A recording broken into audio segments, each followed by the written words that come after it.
Y nos vamos preparando. Una postura cómoda, columna recta, hombros relajados. Cerramos un momento los ojos, pero con los párpados relajados, sin presión. Rostro relajado, frente amplia, todo el cuerpo relajado. Tomamos conciencia de que estamos a punto de iniciar la clase del estudio de Yoga Sutras.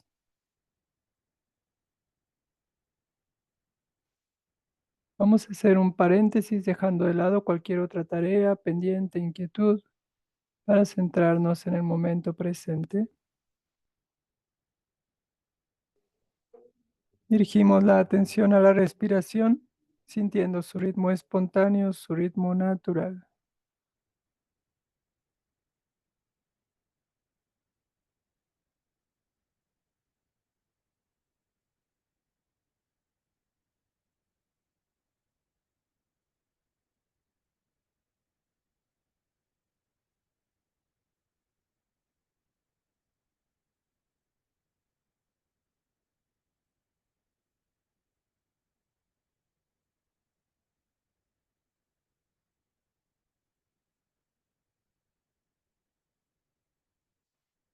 Que la mente se vaya serenando, concentrando.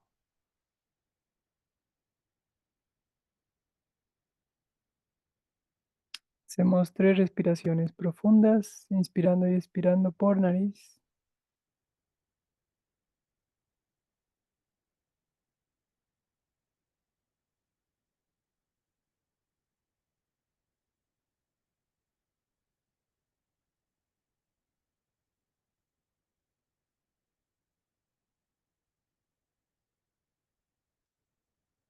Juntamos palmas, nos preparamos para cantar 3 veces el mantra Om. Expira, relaja. Inspira. Om.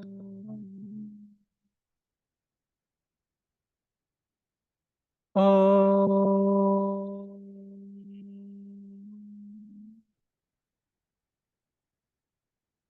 Om.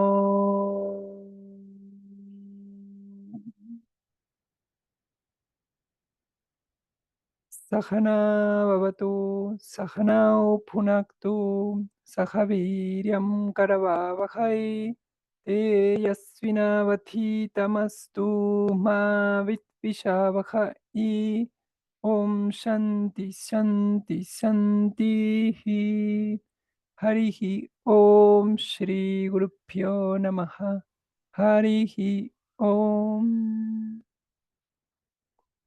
Saludamos a los maestros, descansamos las manos, abrimos los ojos. ¿Qué tal? ¿Cómo están? Estoy aquí con este nuevo aparatito, porque por ahí me habían comentado que de repente en las grabaciones no se escuchaba muy bien el audio. Que en vivo sí se oía bien, pero que en las grabaciones a veces quedaba un poco bajito, entonces espero que con esto se solucione. También por eso me tardé un poco más hoy en entrar. Estaba viendo esta nueva configuración porque justo me acababa de llegar. Bueno, vamos a retomar. Nos habíamos quedado en el Sutra 44 del capítulo 2, capítulo de Sadhana Pada, la parte referente al estudio, ¿no? Y estábamos viendo este último concepto de los niyamas, que es Swadhyaya. Recordamos, voy a retomar donde habíamos quedado. En el 44 voy a volver a leer el sutra en sánscrito primero. Dice, Swadhyaya Dishta Devata Samprayogaha. Y nos decía en la traducción de Desikachar, el estudio llevado a su más alto grado nos acerca a fuerzas superiores que ayudan a comprender lo más complejo. A más eficaz es nuestro estudio, mejor comprendemos nuestras debilidades y nuestras fuerzas. Debemos aprender a acabar con nuestras debilidades y a hacer el mejor uso de nuestras fuerzas. Entonces no hay límite para nuestra comprensión.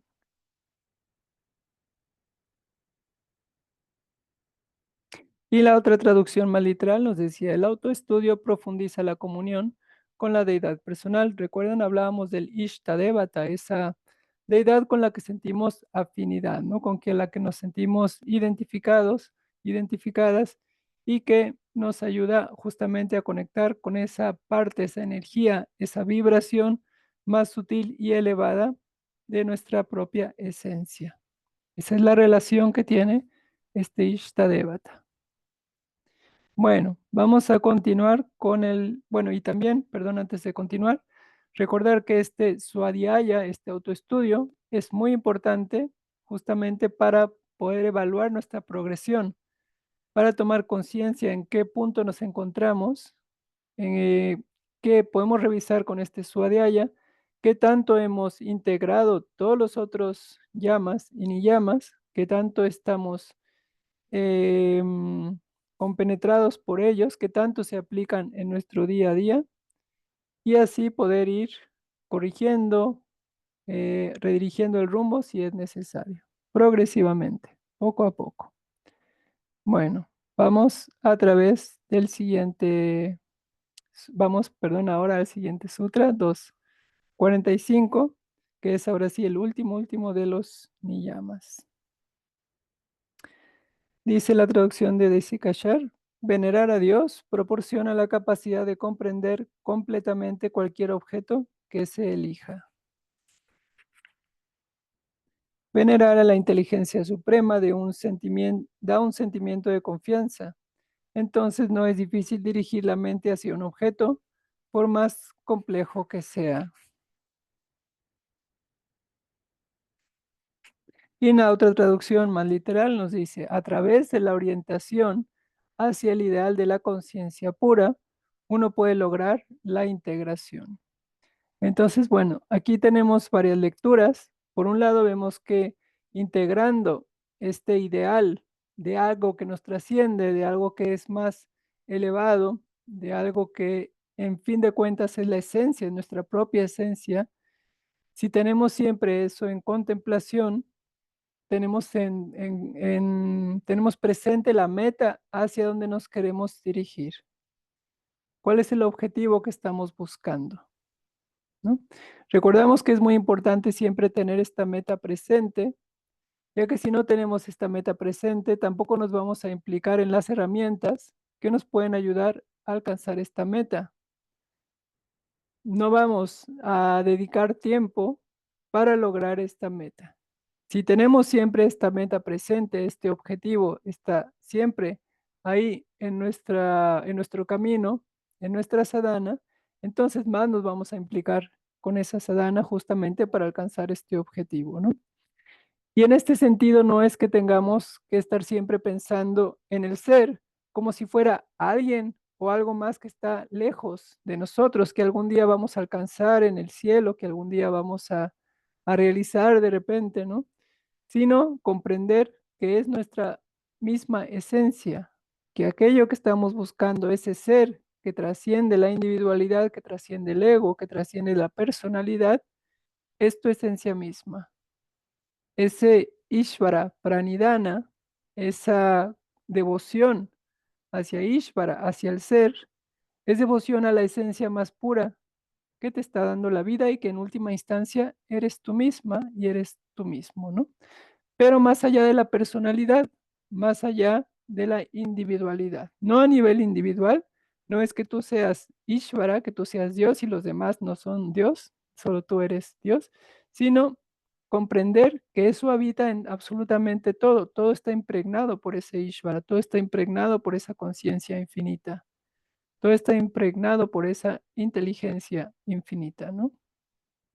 Por ese orden universal. Entonces, con esta comprensión, podemos avanzar con mayor claridad hacia lograr ese objetivo, realizar esa, esa naturaleza que es nuestra esencia, justamente para poder sentirnos plenos, realizados, felices, etcétera, ¿no? Decía aquí, Desikachar, venerar la inteligencia suprema, da un sentimiento, perdón, de confianza. Entonces no es difícil dirigir la mente hacia un objeto, ¿no? Por más complejo, perdón, que sea. Dice aquí da un sentimiento de confianza.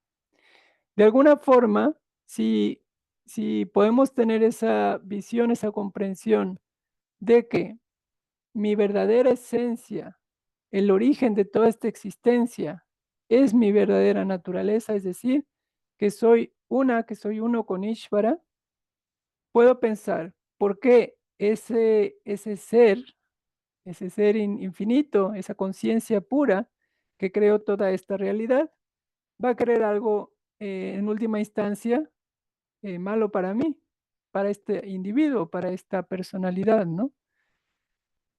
Sería ilógico, no sería, sería muy raro, ¿no? Que quisiera algo malo para sí mismo. Si tengo esta comprensión de que ese Ishvara, ese orden universal, es mi verdadera naturaleza, voy a tener más confianza también en la vida.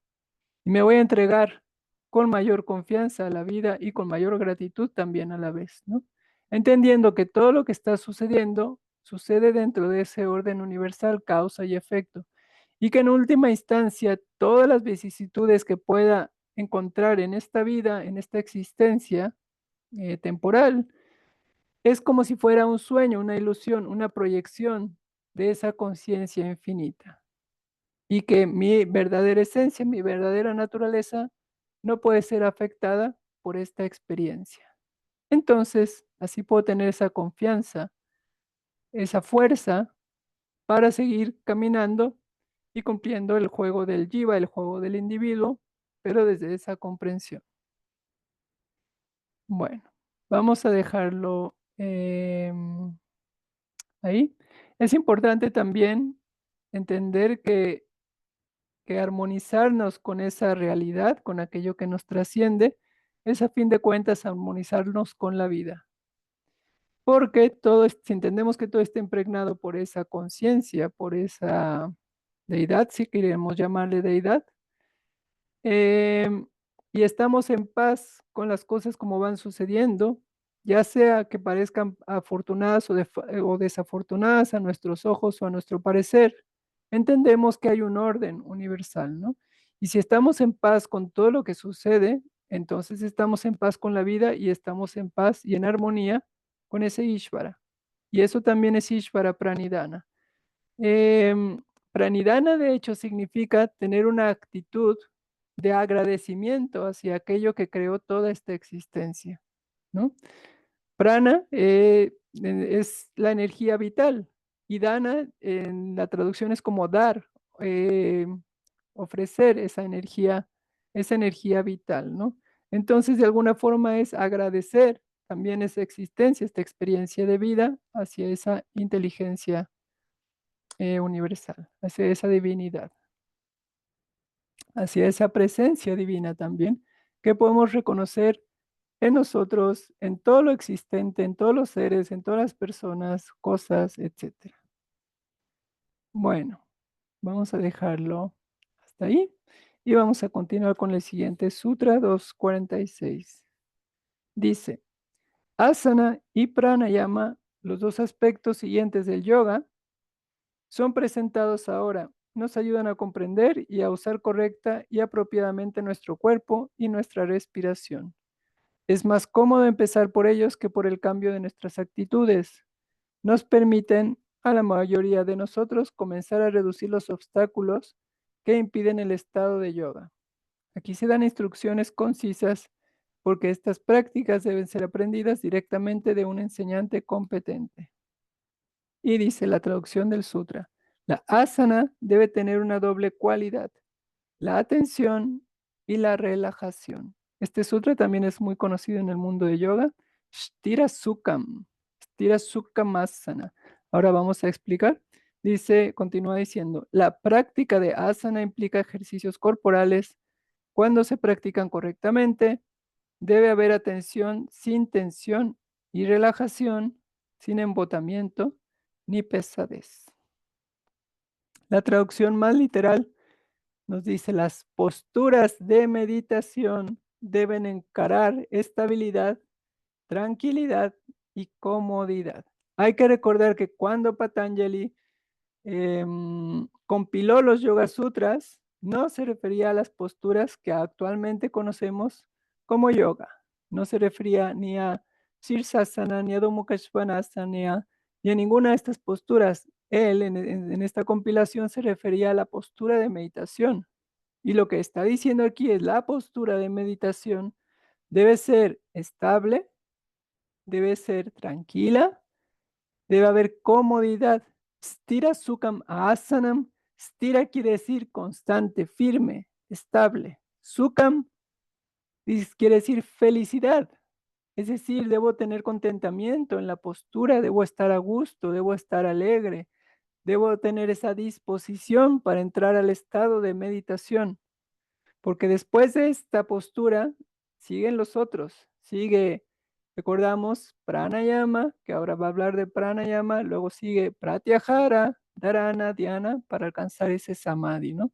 Entonces dice, tienes que estar primero cómodo en la postura estable, firme, sin molestias, porque si no, no va a poder haber pratyahara, no va a poder haber tampoco un buen pranayama, no va a poder haber una buena concentración, etcétera. Entonces es fundamental eh, este Stira Sukham Asana.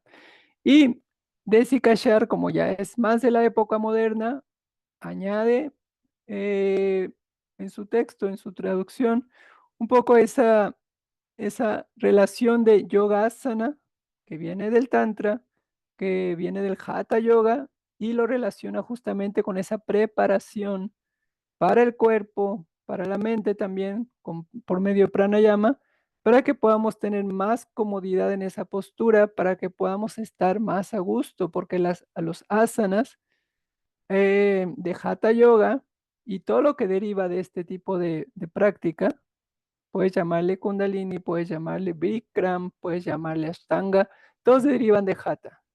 Y todo eso deriva de las prácticas tántricas antiguas que se desarrollaron justamente para desintoxicar el cuerpo, para alinear los canales energéticos, para conectar y despertar la Kundalini, los chakras, etcétera, ¿no?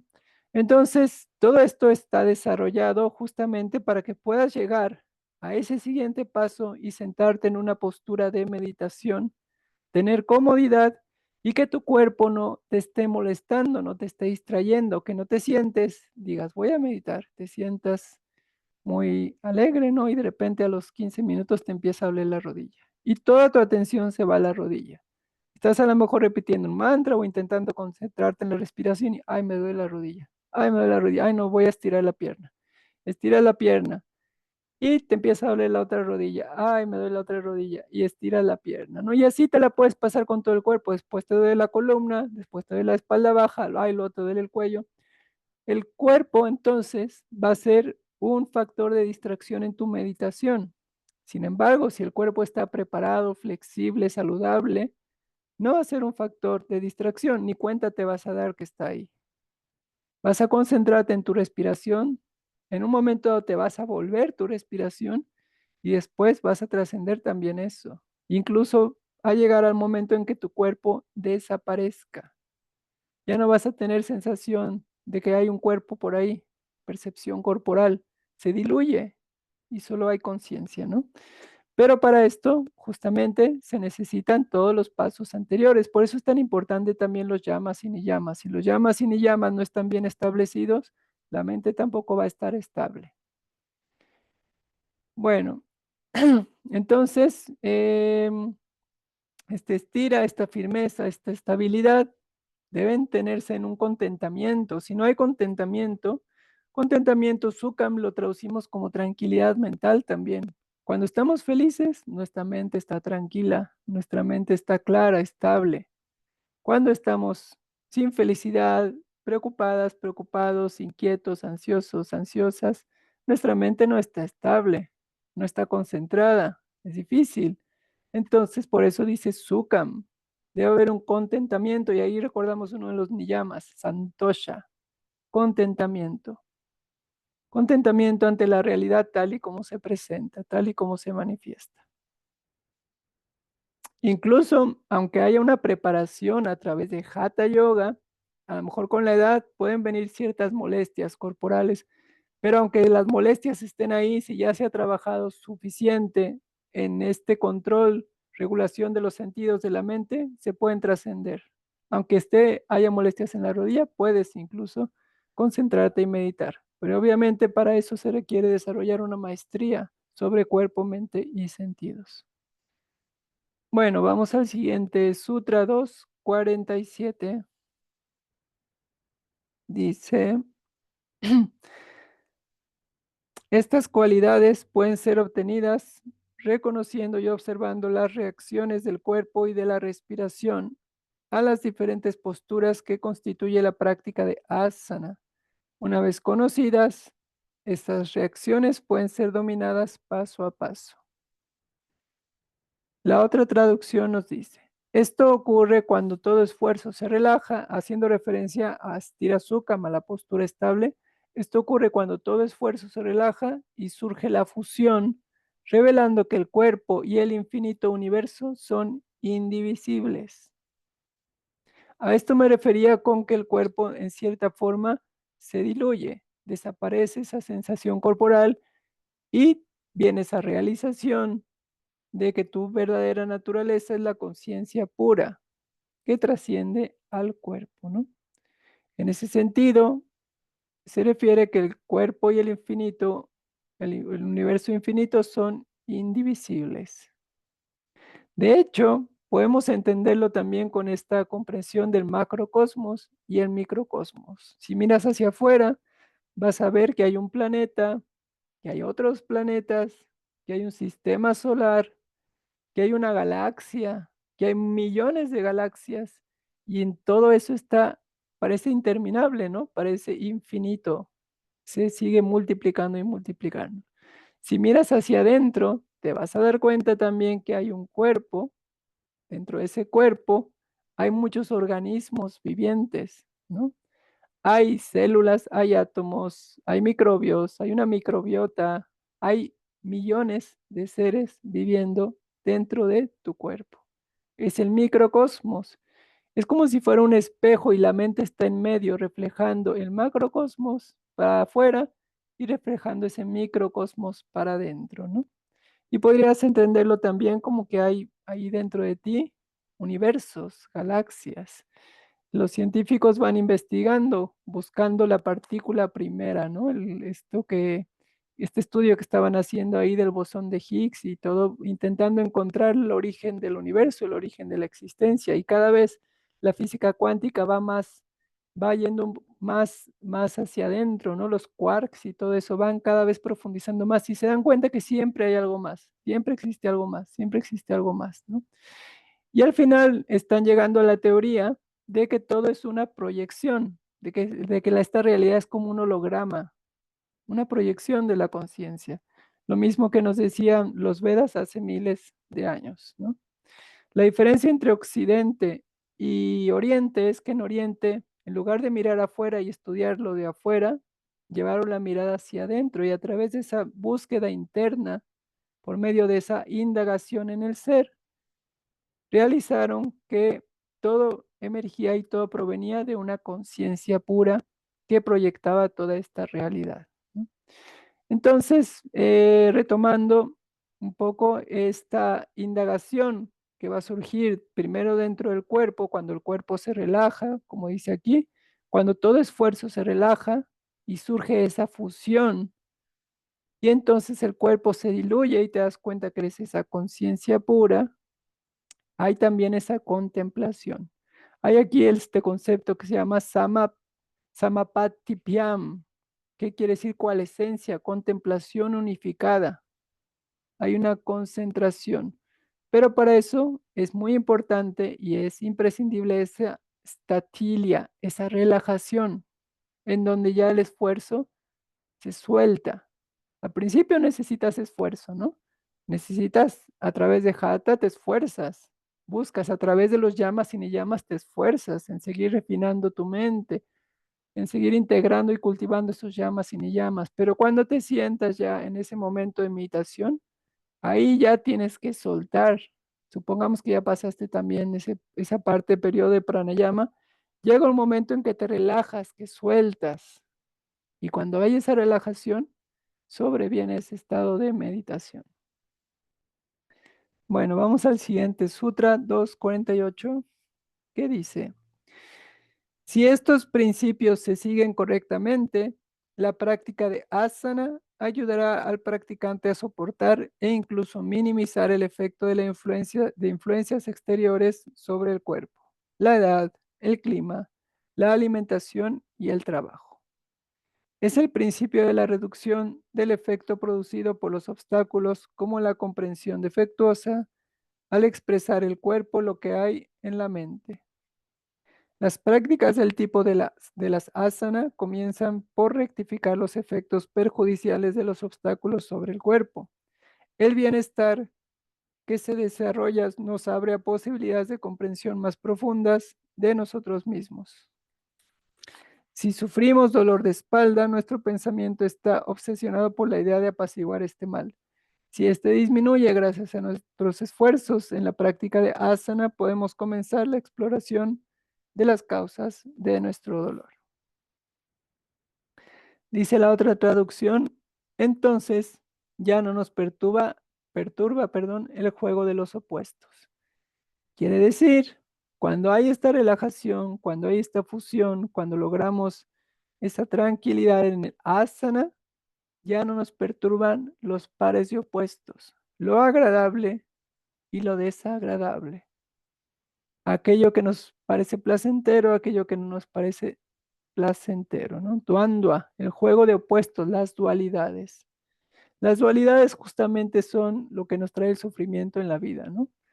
Cuando suceden cosas que me gustan, que resultan agradables a mi persona, me siento feliz, me siento dichosa, agradecida. Y cuando suceden cosas que no me gustan, me roban la felicidad y me pongo triste, me deprimo, me frustro, me enfado, ¿no? Entonces, en ese sentido, somos presas de esa dualidad. Y aquí lo que nos está diciendo, cuando logramos esa relajación, cuando logramos esa fusión, esa dualidad se desvanece, esa dualidad desaparece. Y como nos dice Desikachar, yo ya me había adelantado un poquito, todos esos dolores que pueden aparecer por ahí también se van a trascender, se van a desvanecer.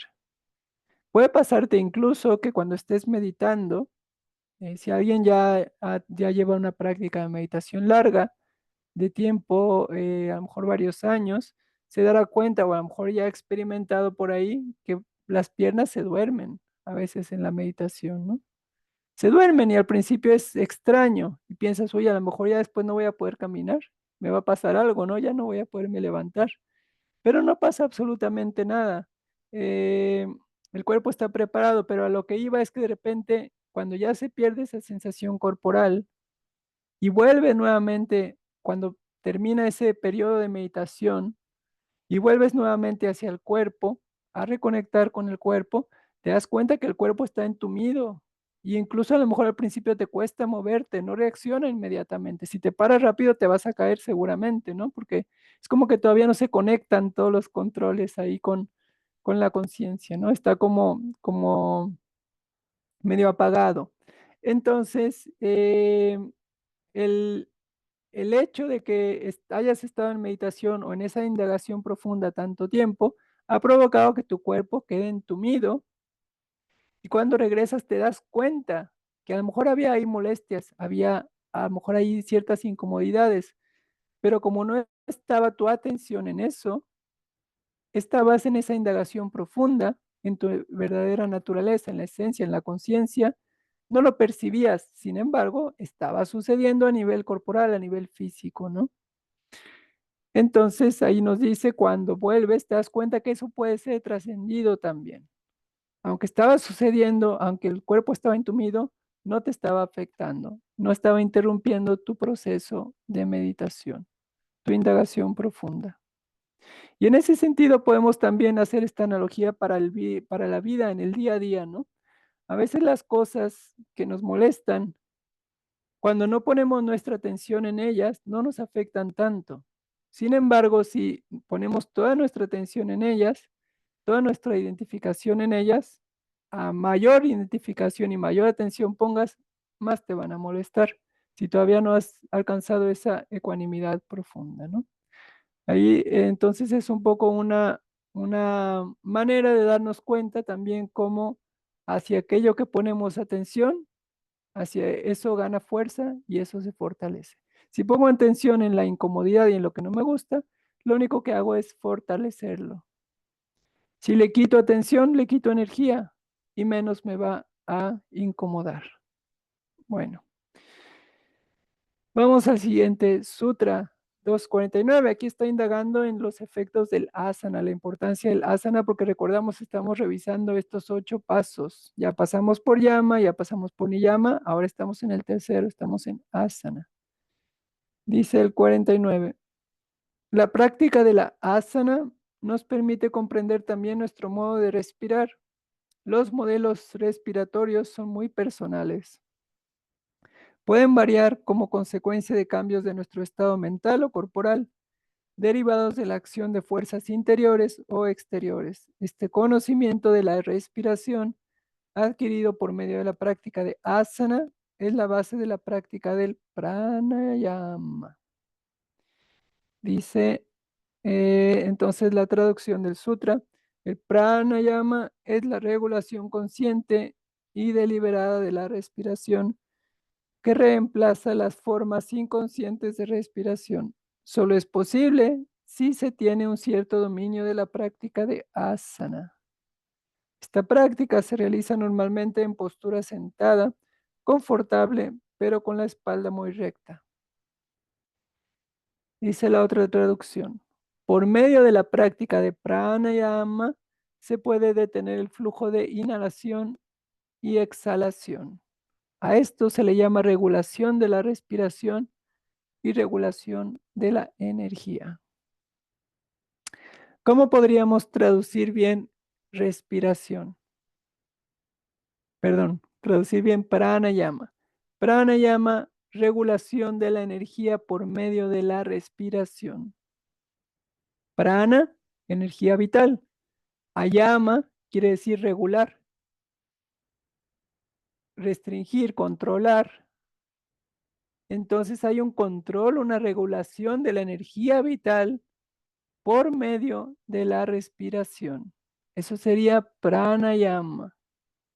No es tanto únicamente que aprendo a respirar, sí, también, como dice Sikachar, ¿no? Sí es aprender también a respirar de forma correcta, pero no solo por el mero hecho de aprender a respirar, sino porque a través de la respiración podemos regular el prana, la energía vital que está infundiendo de vida al cuerpo. Cuando una persona muere, como solemos decir, murió esta persona, el cuerpo queda inerte, ya no hay prana ahí dentro, ya no está esa energía vital. El cuerpo sigue ahí, es un compuesto de los 5 elementos: agua, tierra, fuego, aire y éter, ¿no? La Akash. Es un compuesto de esos 5 elementos, pero ya no tiene energía vital, por lo tanto queda completamente inerte. Pero como estamos vivos, tenemos esa energía vital todavía en nuestro cuerpo, podemos regularla por medio de la respiración, podemos aprender a regularla. ¿Y por qué es importante? Porque la mente justamente está totalmente ligada, relacionada con la respiración. Como dice Desi Kashar en su traducción, hay muchos tipos de respiración, de formas de respirar, de maneras de vivir esa respiración. Se van a corresponder justamente con el tipo de mente que tiene cada individuo, cada persona. Es como si fuera su marca propia, ¿no? Así como tenemos la huella digital, también la respiración es como la huella digital de nuestro cuerpo sutil, de nuestra mente, ¿no?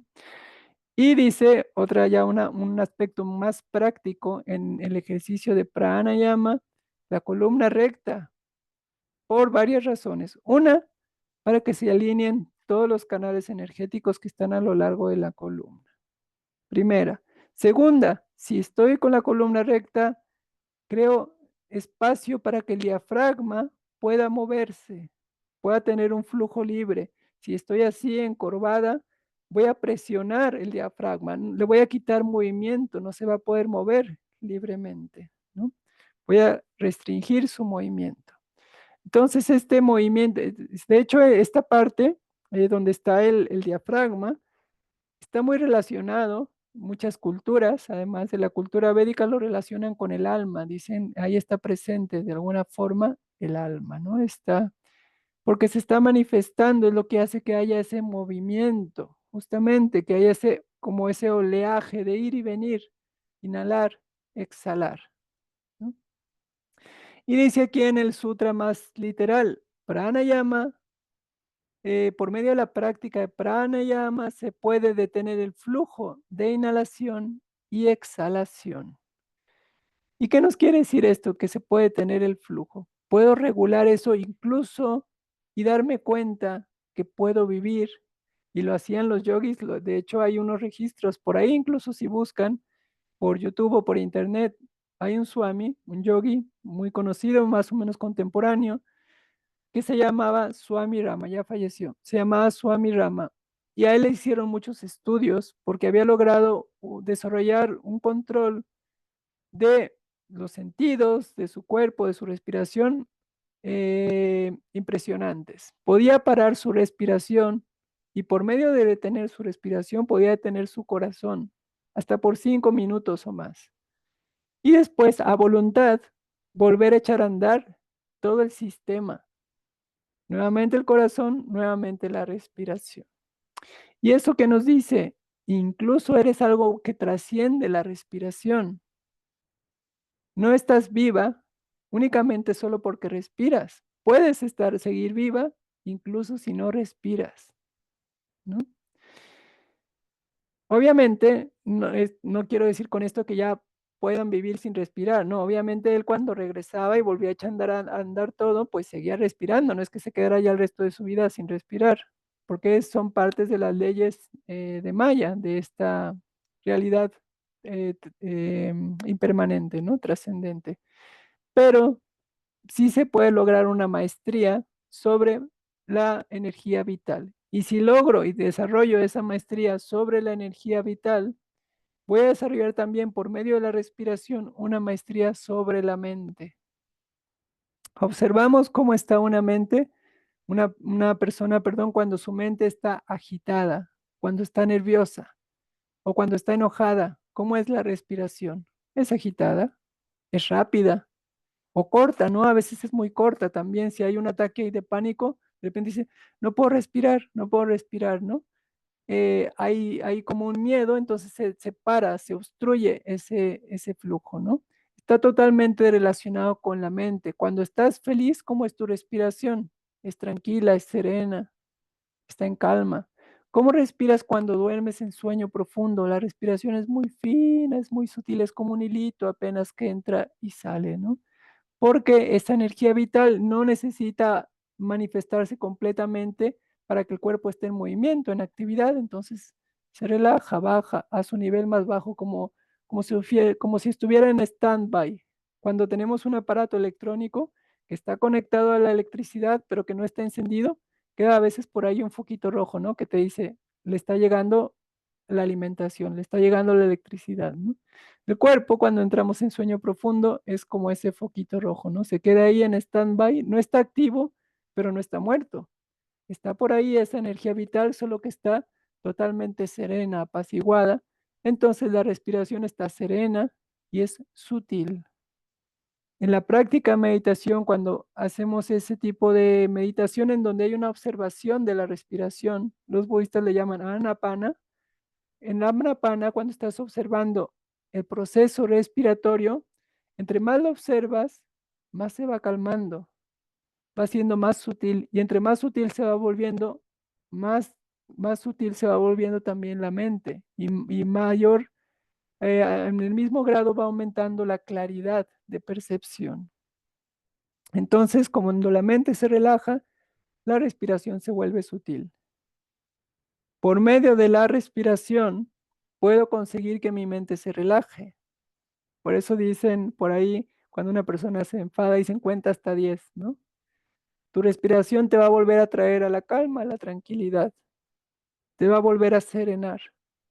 Por eso es tan importante la práctica de pranayama, justamente porque cuando ya, imaginemos que ya pasamos por todo ese proceso de asana, ya mi cuerpo es flexible, puedo estar cómoda en mi cuerpo, puedo estar a gusto, pero a lo mejor la mente todavía está un poco agitada, ¿no? Entonces, por medio de esa regulación de la energía, por medio de la respiración, voy regulando la mente, voy calmando y concentrando la mente para poder indagar sobre mi naturaleza real. Bueno, vamos a continuar hablando de pranayama. Vamos al siguiente sutra, 250. ¿Cuáles son los componentes de pranayama?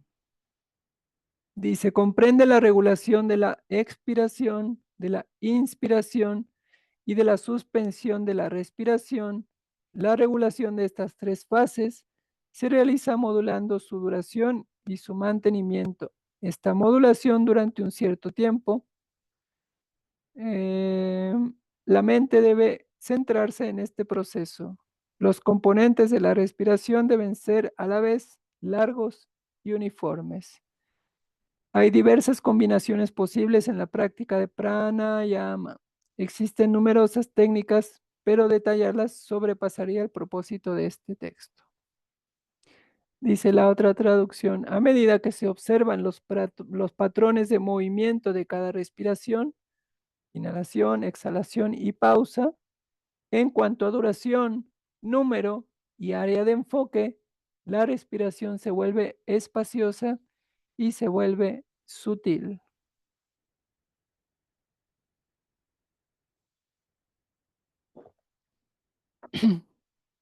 Entonces, aquí nos está dando más claves sobre la respiración.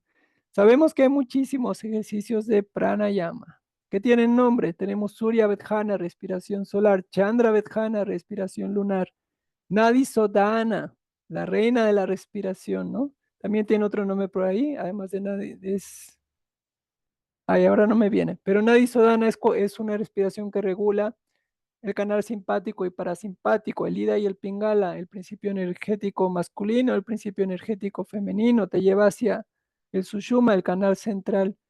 Y hay muchas técnicas de pranayama, un montón. A ver si después también tengo pensado hacer un taller de pranayama, por si les llega a interesar. Pero hay muchas técnicas, ¿no? Y una parte importante dentro de esas técnicas son las retenciones.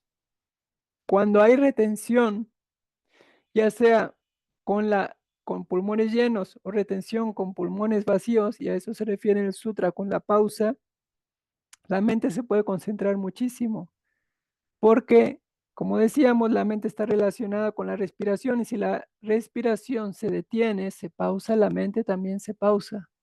Y esos britis que están ahí siempre brincando, saltando, se calman, se reducen. Y entonces puedo indagar en la naturaleza de aquello que está dando vida también a esa mente y a esa respiración, ¿no? Em, dentro del pranayama también se dice los pranas, los aires vitales. Hay varios aires vitales. Está Udana, Samana, Dhyana.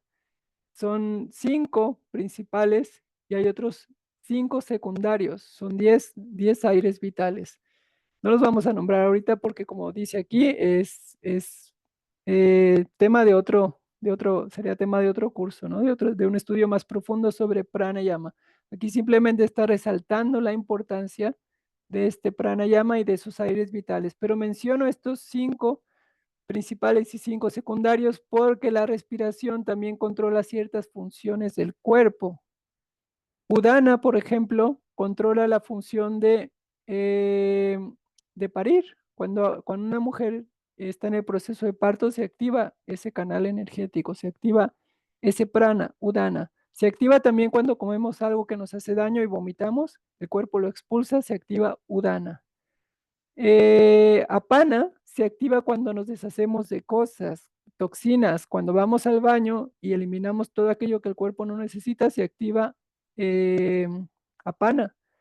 Cuando se activa Viana, es el proceso digestivo, Samana, perdón, es el proceso digestivo que absorbe los nutrientes de los alimentos y después lo distribuye por todo el cuerpo, y eso sería Viana. Esa energía que se activa para distribuir todos esos nutrientes a lo largo del organismo es Viana. Y después están los supranas que activan, por ejemplo, los párpados que podamos parpadear, lo activa uno de estos supranas, ¿no? Y así los bostezos se activan también por esos supranas.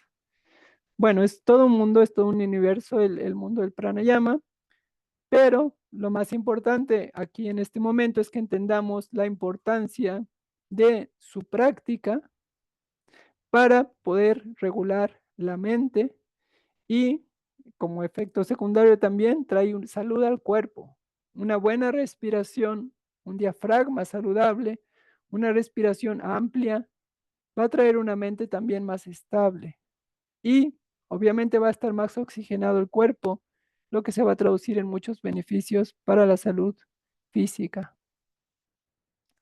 Vamos al siguiente sutra, 251. Dice, un estado respiratorio absolutamente diferente aparece en el estado de yoga. Viene la traducción. Entonces la respiración trasciende el plano de la conciencia. No se pueden dar más precisiones. Dice ahí, bueno, ya se dijo, ya no se puede decir más sobre eso, ¿no? Dice la siguiente, la traducción más literal.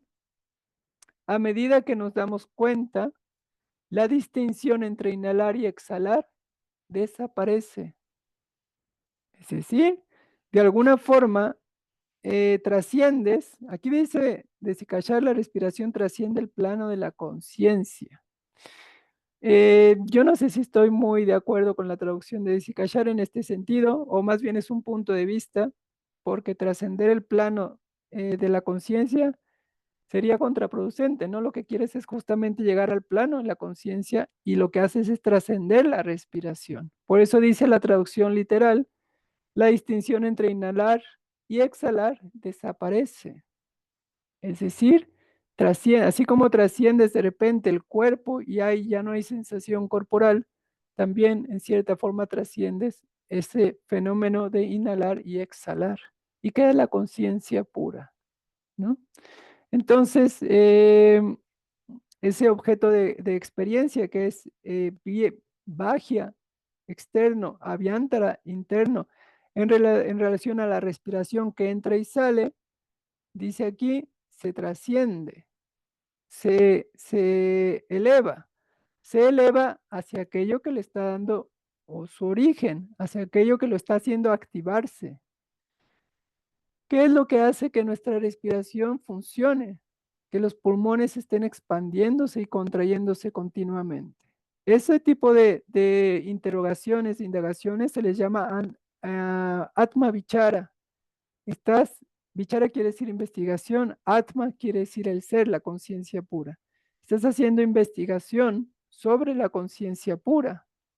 Si dices, ¿qué es aquello que está activando mi respiración? ¿Dónde está presente aquello que hace que mis pulmones se expandan y se contraen? ¿Qué es esa fuerza que los anima? ¿O que hace que el corazón esté latiendo? ¿Dónde está? ¿En qué parte del cuerpo reside esa fuerza que está haciendo que todo esté funcionando, ¿no?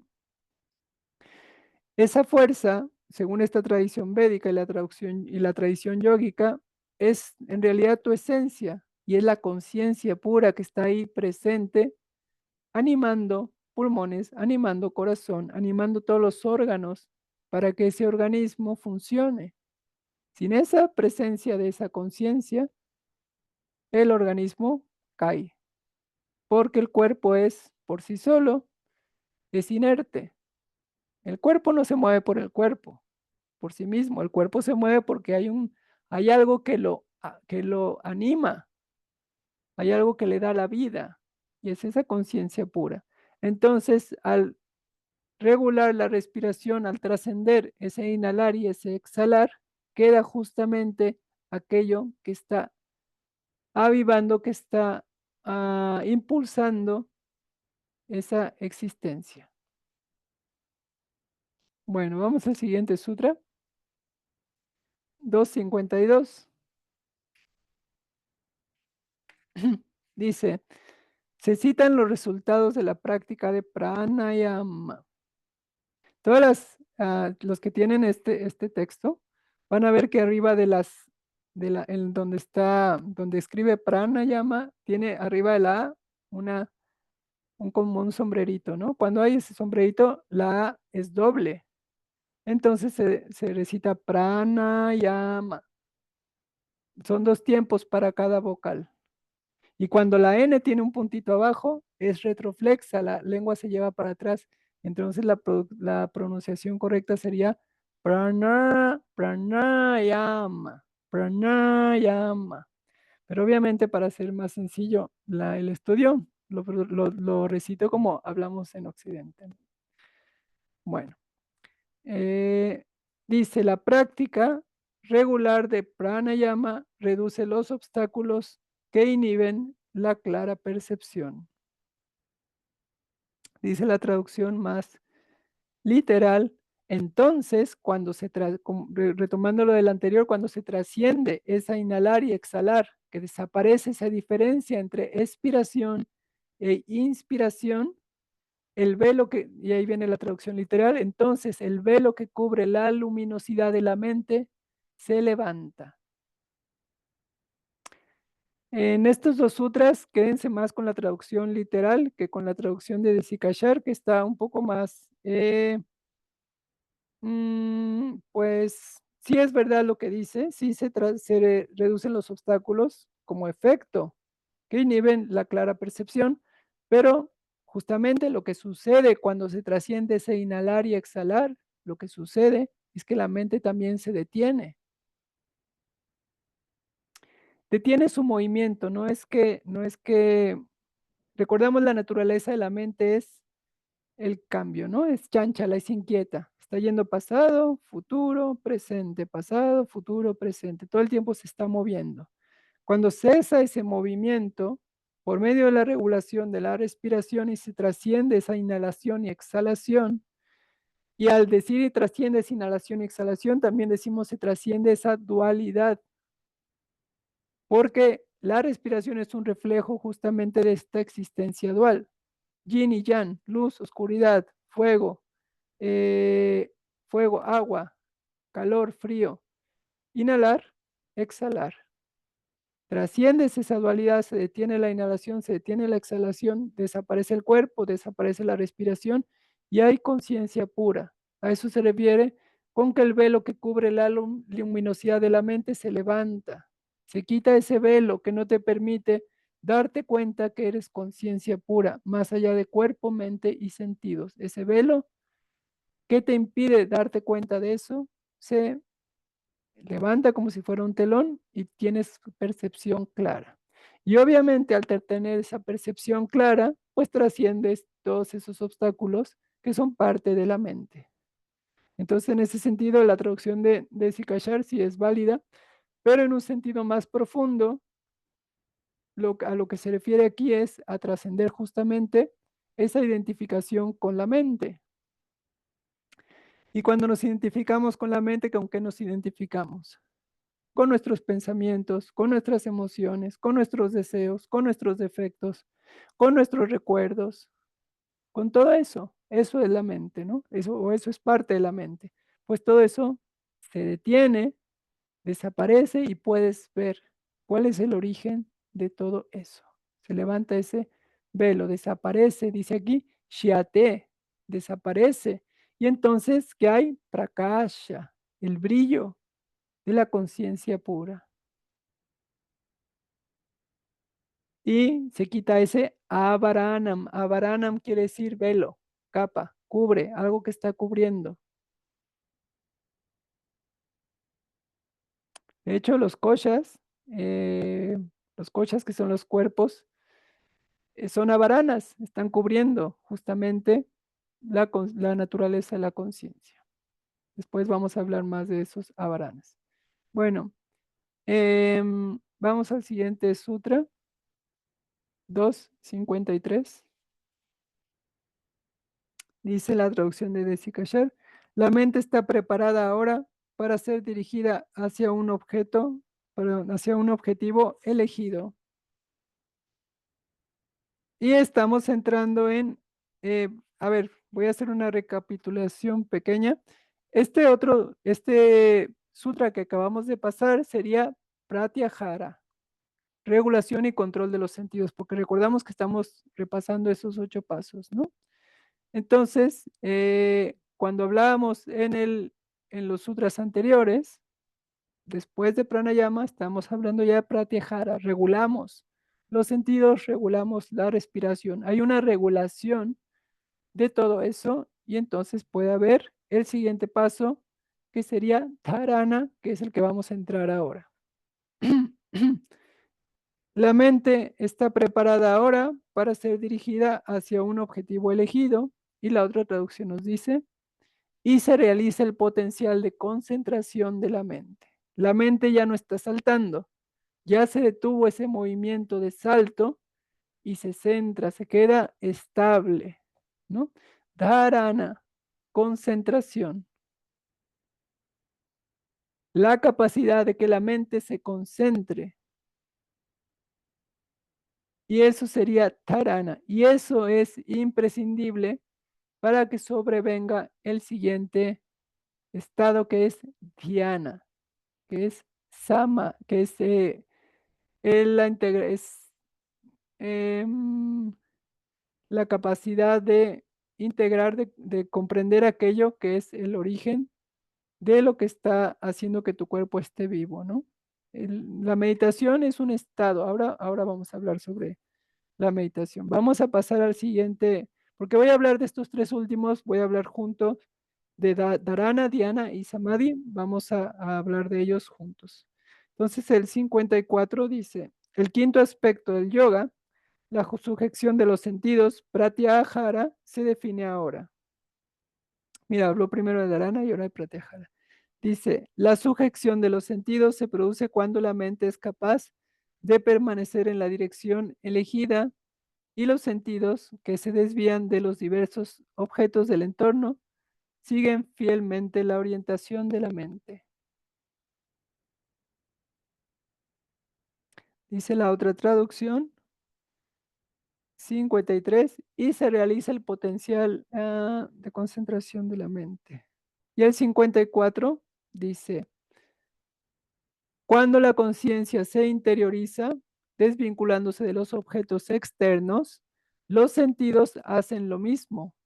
Esto es llamado sujeción o recogimiento de los sentidos. Entonces, es curioso aquí cómo se expone. Aquí se expone que hay una concentración y esa concentración ayuda a que suceda pratyahara, pero también puede ser al revés. De hecho, en el orden de yama, niyama, asana, pranayama, pratyahara está primero y luego está dharana. Porque también si no hay una regulación de los sentidos, es difícil que se controle la mente. En realidad se alimentan uno a otro. Pratyahara alimenta a dharana y dharana alimenta pratyahara, ¿no? Em, entonces, cuando hay esta conciencia interiorizada, que ya no está los órganos de los sentidos poniendo atención a lo externo, hay esa capacidad de concentración profunda para que pueda sobrevenir ese estado meditativo. Cuando nos sentamos a meditar, si no hay regulación de los sentidos, imaginemos que dices, bueno, ya no me duele el cuerpo, ya no me molesta, puedo estar cómoda en meditación, cómodo, puedo estar mucho tiempo, pero de repente todavía no hay una completa regulación de los sentidos y por ahí ya está cocinando alguien algo que huele muy rico. Tú estás meditando y te llega el olorcito, ¿no? Y te distraes, qué rico huele, ahorita que termine mi meditación, voy a comer. Ya tu mente ya se desvió, ya tu mente ya se fue hacia el futuro al momento que puedas ir a comer eso que está oliendo tan rico, ¿no? No hay una sujeción total de los sentidos. Si ya hay una pratyahara, ni siquiera vas a oler, no te vas a dar cuenta de ese aroma rico que está por ahí. Se trasciende. Tus sentidos es como si se apagaran, se desconectan. Y eso es a lo que se le llama un pratyahara profundo, y un dharana profundo. Estás totalmente, tu atención está totalmente fija en esa indagación profunda, en la conciencia pura, hasta que llega el punto en donde lo único que hay es eso. Ya ni siquiera estás percibiendo tu cuerpo, ya no estás percibiendo lo que los órganos de los sentidos te pueden hacer notar, olores, sensaciones, temperatura, eh, formas, porque tienes por lo general los ojos cerrados, gusto, ya no percibes nada de eso. Se apagan, desaparece, no tienes percepción sensorial. Y hay entonces conciencia pura, y eso es el estado meditativo, eso es dhyana. Vamos al siguiente shloka y voy a hablar ahorita un poco más de dhyana y de samadhi, aunque aquí no los va a nombrar directamente. Dice el 1155. Entonces los sentidos son dominados. Estos cooperan en la indagación elegida en lugar de ser un factor de distracción. La sujeción de los sentidos no puede consistir en una estricta disciplina. Se desarrolla a medida que caen en nuestro interior los obstáculos a la percepción.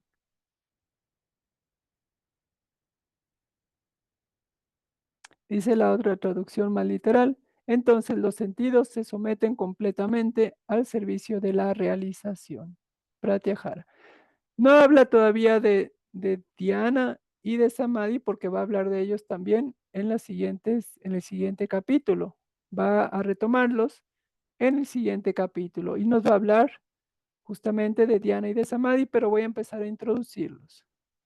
Entonces, cuando ya hay un dharana, hay una concentración, hay un pratyahara, hay una regulación de los sentidos, que como dice aquí de Sikashar, la sujeción de los sentidos no puede consistir en una estricta disciplina, se desarrolla a medida que caen en nuestro interior los obstáculos, es decir, conforme yo voy depurando, conforme voy trascendiendo esos vasanas, esas tendencias, esos obstáculos que impiden la concentración, que impiden la regulación de los sentidos, a mayor conciencia, mayor energía, mayor control, mayor regulación de todo esto, de cuerpo, mente y sentidos.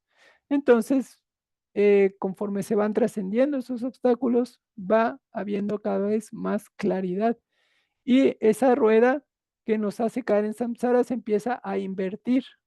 Imaginemos que conforme vamos avanzando, generando más deseos, frustración, cosas que nos van atando cada vez más a la identificación con cuerpo, mente y sentidos. Entre más lo hago, más se fortalece.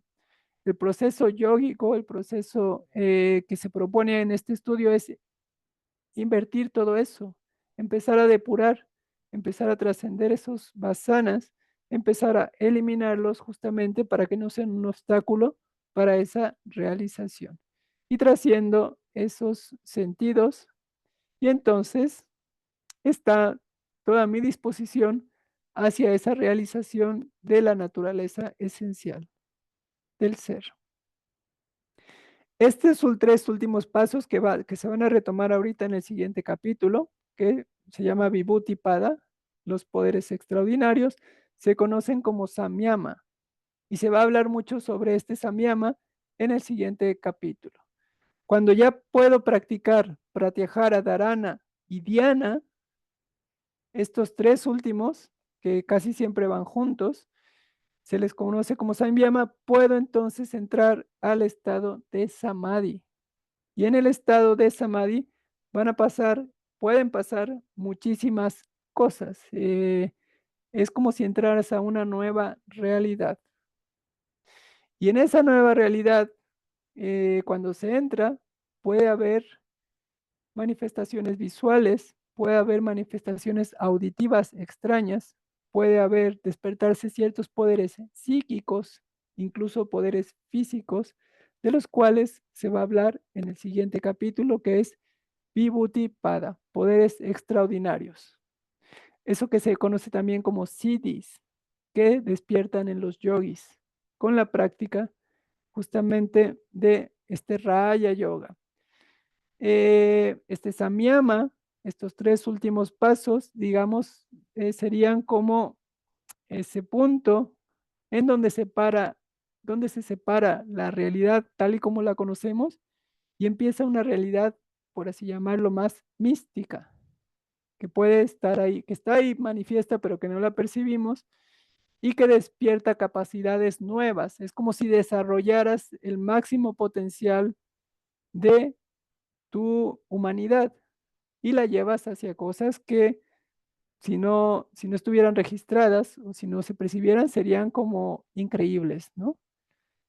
Y están muy relacionadas con aquello que llamamos milagros.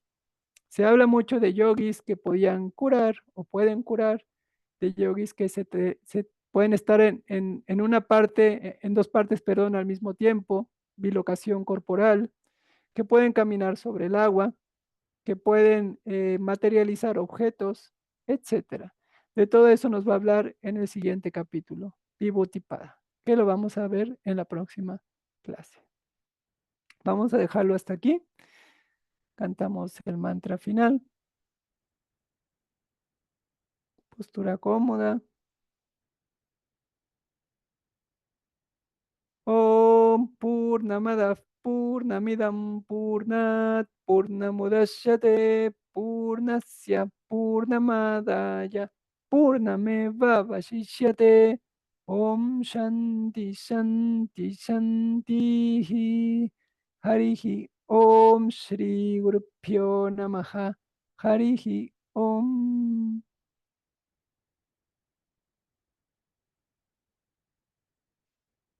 Muy bien, ahora si hay dudas, preguntas, reflexiones, comentarios, adelante.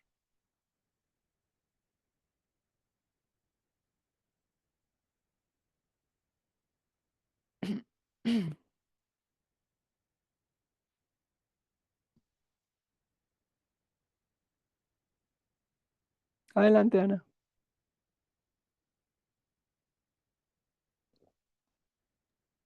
Gracias. Buenos días. Yo Buenos quisiera días.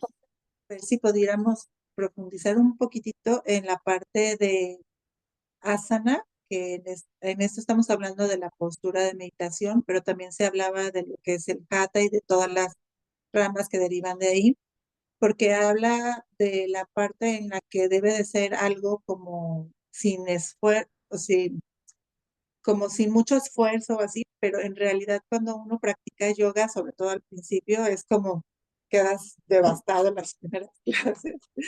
Y no quiere decir eso que se esté haciendo mal, ¿verdad? Sino como tiene que haber una preparación para llegar a ese punto en el que estés haciendo tu práctica de manera que no sientas como tanto esfuerzo. Pero también me llama la atención la parte en la que asana también es como esas posturas que te mantienen presente todo el tiempo en tu práctica. Y para eso se requiere como estar en ese esfuerzo, en esa concentración. Entonces, como que siento un poquito de confusión en esa parte. Gracias. Gracias, Ana. Sí, en la práctica de Hatha, hemos de recordar que es relativamente moderna.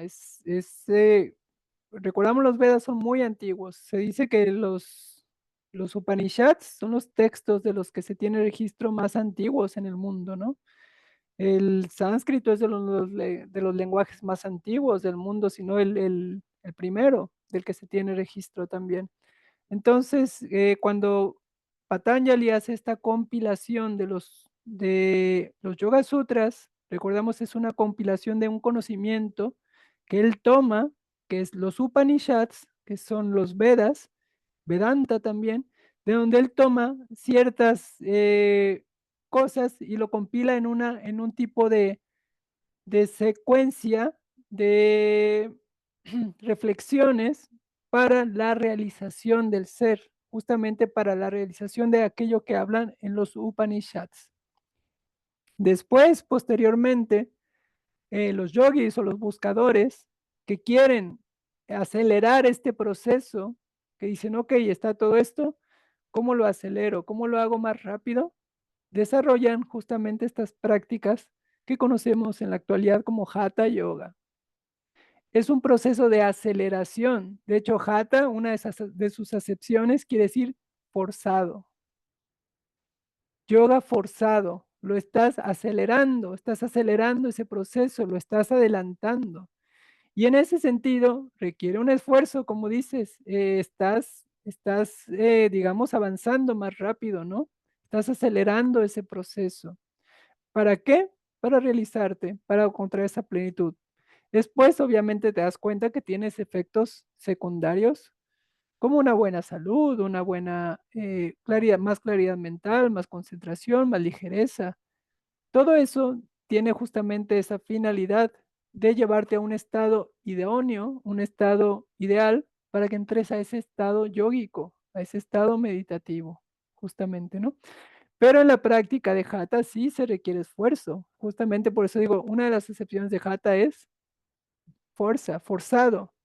Es decir, estás de alguna forma realizando posturas que no son comunes o habituales para el cuerpo, porque no las necesitas. No necesitas ponerte de cabeza en la vida para hacer tus cosas, ¿no? Para comer, no comes de cabeza, ¿no? No, sería imposible, ¿no? Pero sin embargo, ellos se dieron cuenta por medio de la indagación en el cuerpo y en las posturas y conociendo también todo este sistema energético sutil que anima el cuerpo, se dieron cuenta que por medio de este tipo de posturas, de asanas, podía acelerarse ese proceso, se podía purificar el cuerpo, se podía desintoxicar, se podía optimizar. Es como una gran herramienta, ¿no? Que quieres optimizar para que funcione perfectamente, para sacar al máximo su potencial. Entonces, Hatha Yoga justamente lo que hace es potencializar todo ese sistema, ¿no?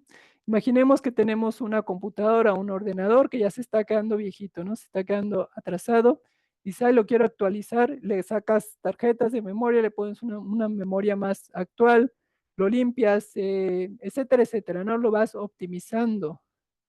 ¿Para qué? Para que funcione mejor, para que esté ágil. Entonces, Hatha Yoga lo que hace justamente es optimizar las funciones físicas, fisiológicas, energéticas del cuerpo humano o del ser humano, si queremos llamarlo así. Entonces, en un principio sí, tiene que haber un esfuerzo en ese proceso, pero después tiene que haber una relajación. De hecho, si nos fijamos en la construcción de una práctica de yoga, ¿cuál es el proceso? Por lo general, ¿qué es lo primero? Viñasa, ¿no? Rápido, quema, prepara, quema, estás calentando el cuerpo, lo estás preparando, lo estás despertando, que fluya la sangre, que los corazones se expandan, desintoxica, desintoxica, saca, saca. Después, asanas más estables, que permanezcan, donde practicas también la concentración, te estás atenta a lo que estás realizando, estás presente, estás consciente. ¿Y cuál es lo final? ¿Cuál es la postura final? La que más le gusta a todo el mundo. Shavasana. ¿Y cuál es la traducción de Shavasana? Postura del muerto. Te entregas. Entrega total, relajación.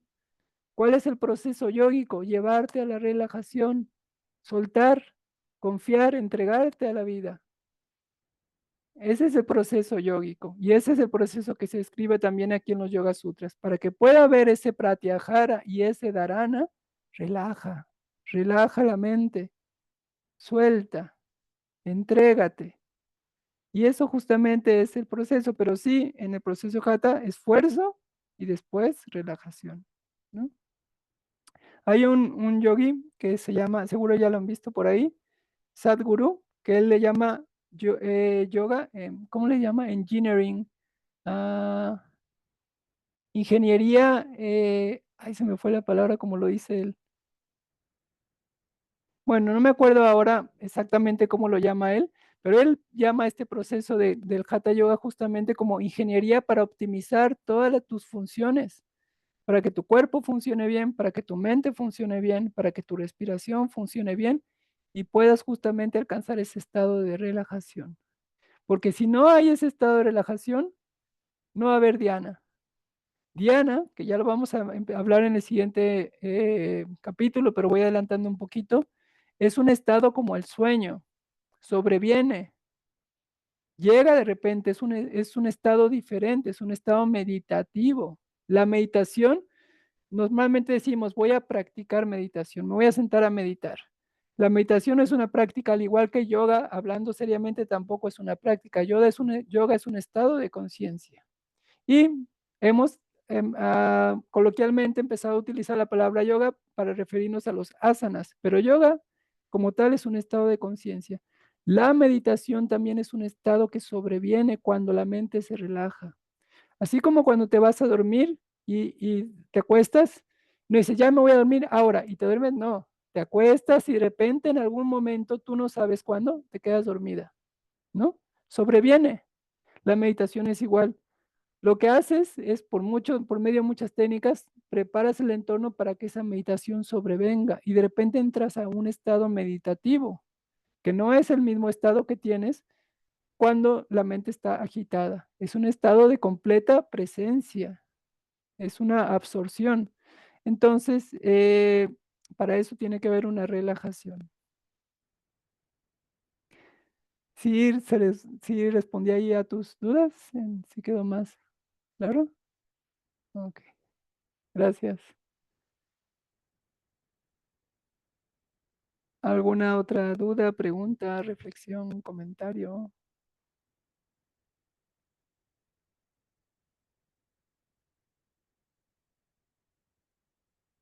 Si nos fijamos, este proceso yógico en sí mismo, todo lo que envuelve es muy bello, porque ¿qué es lo único que busca yoga? Si lo traducimos así más ligeramente, ¿no? Relajarnos. ¿Cuál es su función? Relajarnos, volvernos más flexibles. Un cuerpo flexible refleja una mente también flexible, un cuerpo rígido refleja una mente rígida también, ¿no? Y si hay esa rigidez, no hay relajación.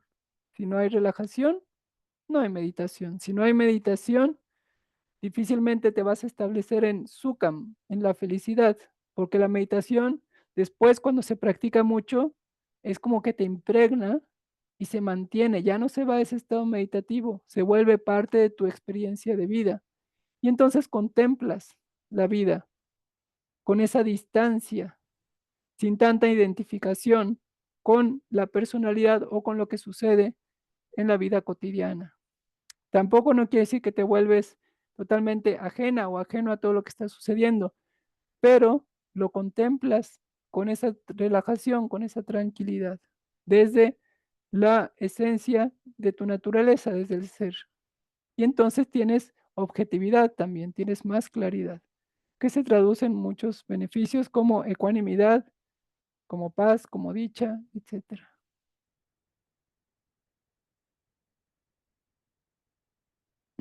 Pero hay obstáculos en el camino también, y uno de esos obstáculos justamente es lo que vamos a ver en el siguiente capítulo. Esos poderes extraordinarios son muy tentadores y se pueden volver obstáculos también.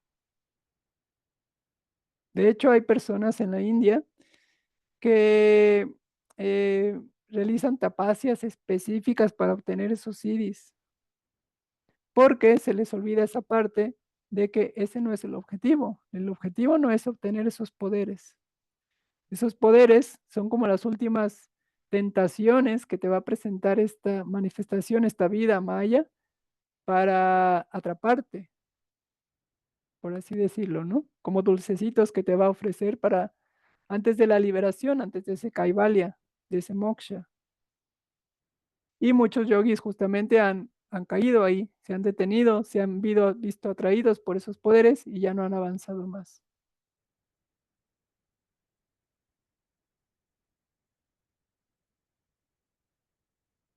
¿Alguien más quiere compartir, preguntar, comentar algo, añadir algo?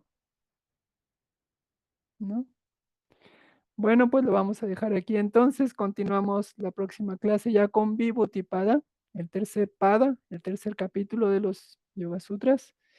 Que tengan una buena semana. Quienes ven la clase en grabado, ya saben, pueden enviar siempre sus comentarios, dudas, para que sean respondidas ya sea aquí o en el grupo en WhatsApp. Om Tat Sat. Gracias a todos. Hasta luego.